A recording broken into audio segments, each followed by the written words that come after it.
তো আমি নতুন ভিডিওতে আপনাদের সবাইকে স্বাগতম। আমি আজকে আপনাদের দেখাবো যে আমরা কিভাবে এআই ব্যবহার করে আমরা মাইক্রোসফট প্রেজেন্টেশনের মাধ্যমে পাওয়ার পয়েন্টের মাধ্যমে একটি প্রেজেন্টেশন তৈরি করব। তো সেই জন্য আমি সর্বপ্রথম এআইকে চ্যাট জিপিটি এআইটি ওপেন করে নিব। তারপর এখানে আমরা লিখে দিব যে আমি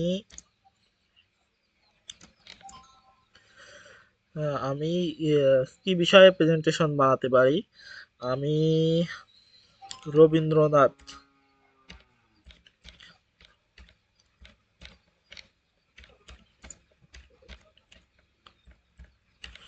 আমি রবীন্দ্রনাথ ঠাকুর সম্পর্কে একটা প্রেজেন্টেশন বানাতে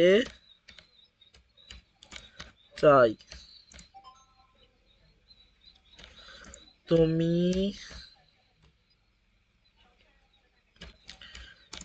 মাইক্রোসফট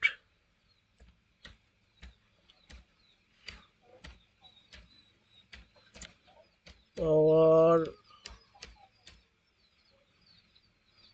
মাইক্রোসফট পাওয়ার পয়েন্ট আমরা লিখবো না, আমরা লিখে দিব তুমি কয়েকটি 6টি স্লাইড সাজিয়ে দাও।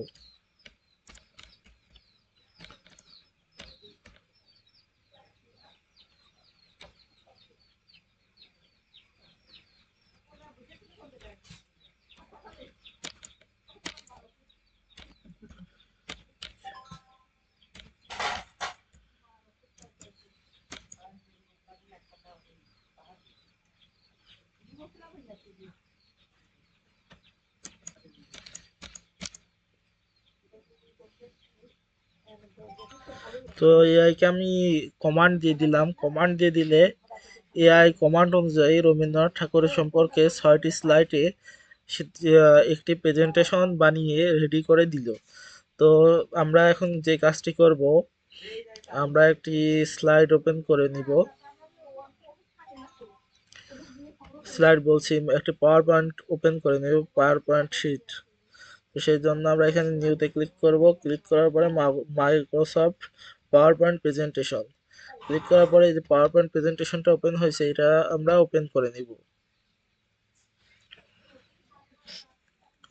মাইক্রোসফট পাওয়ার পয়েন্ট প্রেজেন্টেশন এটা ওপেন করার পরে আমরা এখান থেকে নিউ স্লাইডে ক্লিক করব। ক্লিক করে ব্ল্যাঙ্ক স্লাইড ক্লিক করব। ক্লিক করার পরে আমরা এখানে যে কাজটি করব সেই কাজটি হলো ইনসার্টে চলে যাব। চলে যাওয়ার পরে আমরা এখান থেকে টেক্সট বক্সে নিয়ে টেক্সট বক্স নেব। তার আগে আমাদের এটা করতে হবে, ডিজাইন করতে হবে। তো ডিজাইনে চলে যাব। চলে যাওয়ার পর এখানে আমাদের অনেক সুন্দর সুন্দর ডিজাইন আছে। ডিজাইনগুলো আমাদের পছন্দ অনুযায়ী ডিজাইন নিয়ে নিব।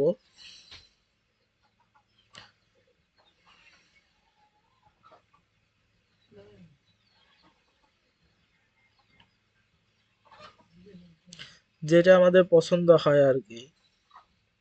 তো আমার এই ডিজাইনটা মোটামুটি পছন্দ হয়েছে। এই ডিজাইনটা আমার মোটামুটি পছন্দ হয়েছে, এই ডিজাইনটা আমি নিয়ে নিলাম। নিয়ে নেওয়ার পরে আমরা এখানে ইনসার্টে চলে আসবো। আসার পরে এখানে টেক্সট বক্সে ক্লিক করব। ক্লিক করার পরে এইখানে ধরবো, ধরার পরে এখানে টেনে টেক্সট বক্স ওপেন করে নিব। ওপেন করার পরে আমরা আবার আমাদের ইসেতে চলে যাব। চলে যাওয়ার পরে শিরোনাম দিব।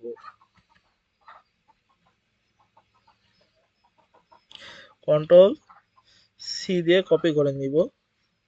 কপি করে নিয়ে আমরা পাওয়ার পয়েন্ট প্রেজেন্টেশনে চলে আসবো। আসার পরে পেস্ট করে দিব। তো এখন এই লেখাটা ছোট আছে, এটা কন্ট্রোল এ দিয়ে সিলেক্ট অল করে নিতে হবে। করে নেওয়ার পরে এটা আমরা সাইজ 32 করে দিব। 36 করে দিলে মনে হয় ভালো হয়। এবং এটা বোল্ড করে দিব। এবং এটা মধ্যখানে আনার জন্য এখানে ধরে এখানে মধ্যখানে এনে দেব। দেওয়ার পরে আমাদের আরেকটা ইনসার্টে যেতে হবে, আরেকটা টেক্সট বক্স নিতে হবে। নেওয়ার পরে এখানে দিয়ে দেব। দিয়ে দেওয়ার পরে আমরা আবার এআই এর কাছে যাব, যাওয়ার পরে এখানে রবীন্দ্রনাথ ঠাকুর সম্পর্কে যেহেতু আমরা এখান থেকে সিলেক্ট করে কপি করে নিব।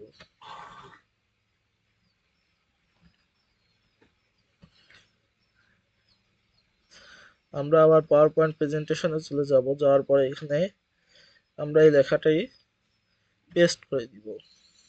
এবার লেখাটি ছোট আছে, কন্ট্রোল এ দিয়ে সিলেক্ট অল করে নিব।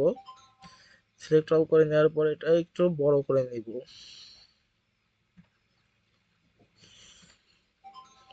এবার সাইজটা ঠিক আছে।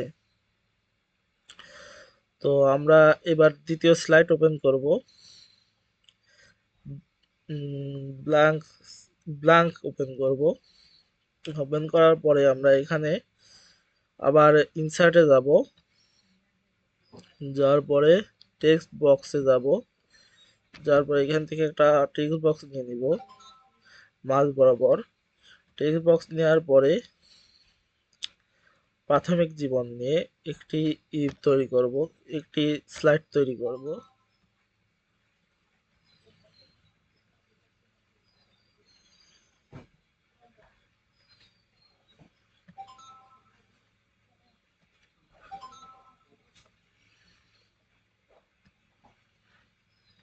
ছত্রিশ করে দিলাম, বোল্ড করে দিলাম। করে দেওয়ার পরে এটা মাস্ক বরাবর নিয়ে যেতে হবে, মাঝ বরাবর নিয়ে গেলাম। এইবার আমাদের আবার ইনসার্টে যেতে হবে, যাওয়ার পরে আমাদের আবার টেক্সট বক্সে যেতে হবে। টেক্সট বক্সে যাওয়ার পরে আমরা আরেকটা টেক্সট বক্স নিব, নেওয়ার পরে আমরা এখানে চলে আসব। চলে আসার পরে এই সব পুরো লেখাটা কপি করে আমরা আবার মাইক্রোসফট প্রেজেন্টেশনে চলে যাব। তো এই লেখাগুলো ছোট আছে, কন্ট্রোল এ দিয়ে সিলেক্ট অল করে নিব।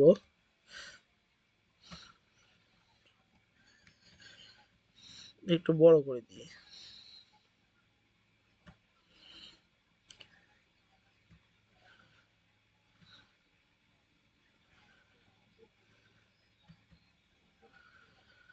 এইবার ঠিক আছে। তারপর আমাদের আরেকটা স্লাইড ওপেন করব। নিউ স্লাইড ওপেন করলাম, করার পরে আবার সেম কাজটি করে নিব। ইনসার্টে যাব, তারপর টেক্সট বক্সে যাব, যার পর একটা টেক্সট বক্স নিয়ে নিব। নিয়ে নেওয়ার পর 3 নম্বর স্লাইড ওপেন করব। এবার তার সাহিত্যকর্মগুলো আমরা লিখে ফেলব।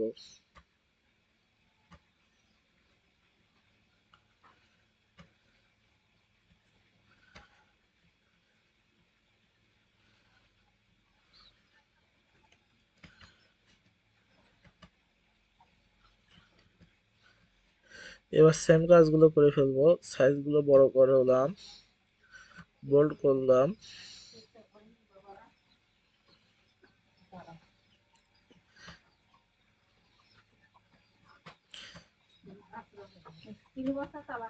এবার লেখাটা মাঝখানে বরাবর নিয়ে গেলাম।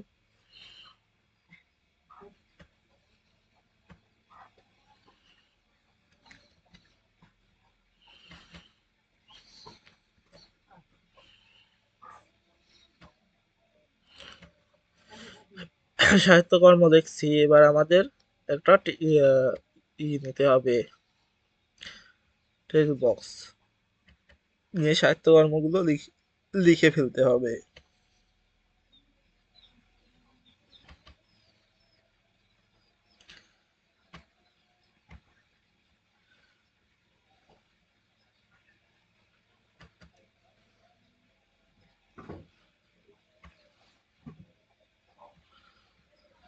কপি করে নিলাম, আমার কপি করে আবার প্রেজেন্টেশনে চলে আসলাম।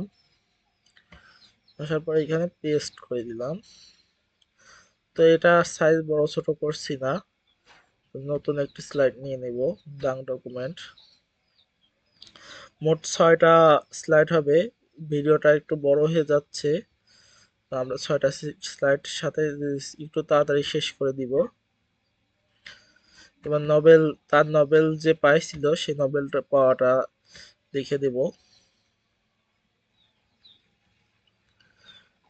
ইনসার্ট টেক্সট বক্স,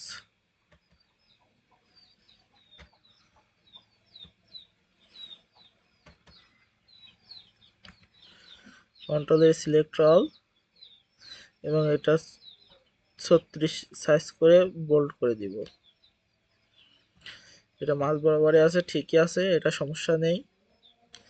এবার এখান থেকে একটা টেক্সট বক্স নিব, নেওয়ার পরে এটা বড় করে দিব। বড় করে দেওয়ার পরে আর সাহিত্যকর্ম যেগুলো আছে, নোবেল পুরস্কার কত সালে পেয়েছিল এবং কেন পেয়েছিল? 1913 সালে তিনি নোবেল পুরস্কার পায়, আমরা সবাই জানি। তিনি প্রথম শ্রেণীতে নোবেল পুরস্কার বিজয়ী হয় এবং তার গীতাঞ্জলি কাব্যের জন্য। তারপর আমরা যে কাজটি করব, আর একটা স্লাইড নিয়ে নেব, এটা ব্ল্যাঙ্ক ডকুমেন্ট নিব। নেওয়ার পরে এখানে আমরা তার সঙ্গীত শিক্ষা এটা লিখে ফেলবো।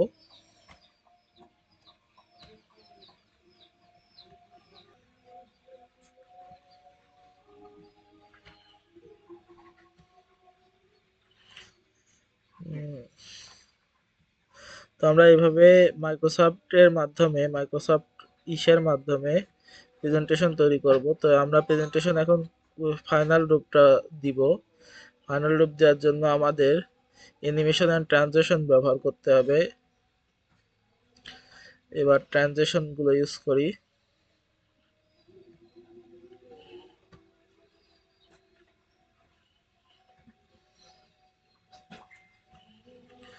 পুরোটা ইউজ করতে হবে এইভাবে, আমি যেভাবে দেখিয়ে দিচ্ছি এইভাবে আস্তে আস্তে অ্যানিমেশন এবং ট্রানজিশন গুলো ইউজ করতে হবে।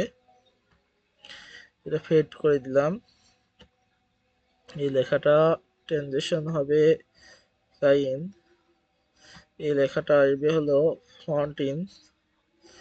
তারপরে স্লাইডে আমরা যাব, যাওয়ার পর ট্রানজিশন র ট্রানজিশন এইভাবে আসুক। তো আমাদের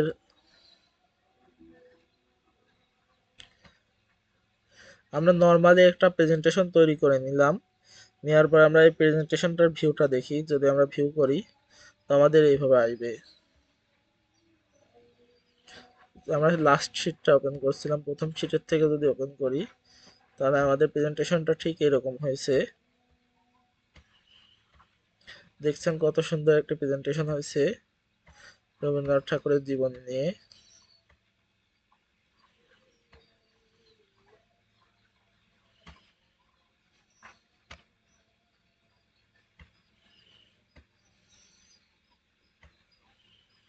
এইভাবে আপনারা প্রেজেন্টেশনটি তৈরি করে নিতে পারেন। আমরা এটা সেভ করে নিচ্ছি, সেভ হয়ে গেছে। তো আজকের ক্লাস এই পর্যন্তই, আজকের ভিডিও এই পর্যন্তই। আল্লাহ হাফেজ।